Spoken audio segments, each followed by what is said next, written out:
He stood alone at the edge of the diner, frail hands trembling as he reached for the handle. His coat, decades old, sagged from his shoulders like forgotten dignity. The young men near the counter burst into laughter, loud and careless, pointing as he shuffled past. One muttered under his breath, "Just loud enough. Should have stayed home, old man."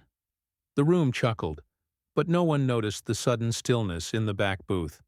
Not yet. His name was Harold Whitaker, 83 years old, a widower, a forgotten war hero, the kind who never spoke of battles or medals, only of gardens, morning coffee, and his late wife's Sunday biscuits. Every Thursday, Harold walked 2 blocks to Rosie's Diner.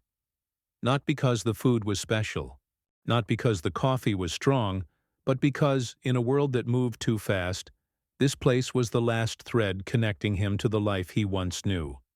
He always sat in booth 4, always ordered black coffee and toast with butter, always tipped more than he could afford. But today, someone had taken booth 4, and today, the world decided to laugh. 3 young men, full of swagger and Friday night energy, sat sprawled across his booth, feet on the seat. They noticed Harold the moment he walked in. To them, he was just another old man, slow, bent, irrelevant. "Looking for the early bird special, Grandpa?" one sneered. The others chuckled, glancing at their phones.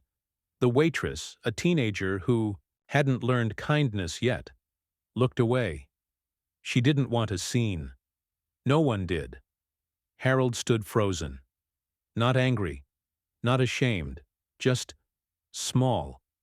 He gave a slight nod, as if apologizing for existing, and turned to sit at the counter instead. The laughter grew louder. Not everyone laughed, but no one stopped it either. And in the far corner of the diner, near the jukebox that hadn't played in years, 5 men paused mid-bite. They weren't wearing uniforms. They didn't need to. The tallest of them, grizzled, silent, with a scar across his temple, set down his fork. He glanced at the others.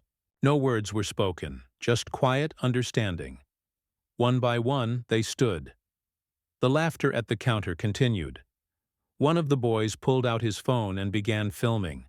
"Watch this go viral. Old man meltdown."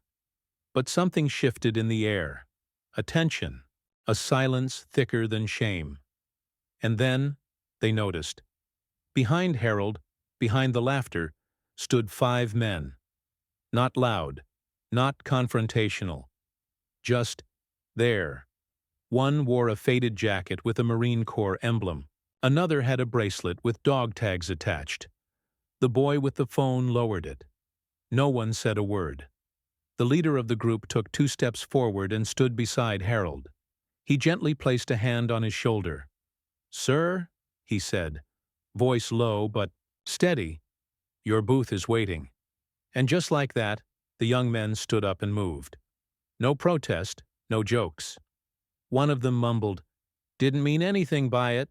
Harold, startled, looked up, and then recognition bloomed in his eyes. Not of faces, but of bearing. Of brotherhood. He nodded slowly. "Semper Fi," he whispered. The man smiled. Always. The diner was silent now. The waitress brought Harold's coffee and toast with shaking hands. Extra butter, no charge. The 5 Marines didn't return to their booth. They stood behind Harold, like a wall of memory, honor, and unshaken loyalty. No one in the diner looked at their phones anymore. No one laughed, but something lingered in the air, something heavier than guilt and stronger than shame. Respect. Harold didn't cry. He just lifted his cup, and for the first time in years, he smiled. Some heroes wear medals, others carry scars no one sees. But respect, that should never grow old. If this story stirred something inside you, don't just scroll past, share it. Remind the world what quiet strength looks like.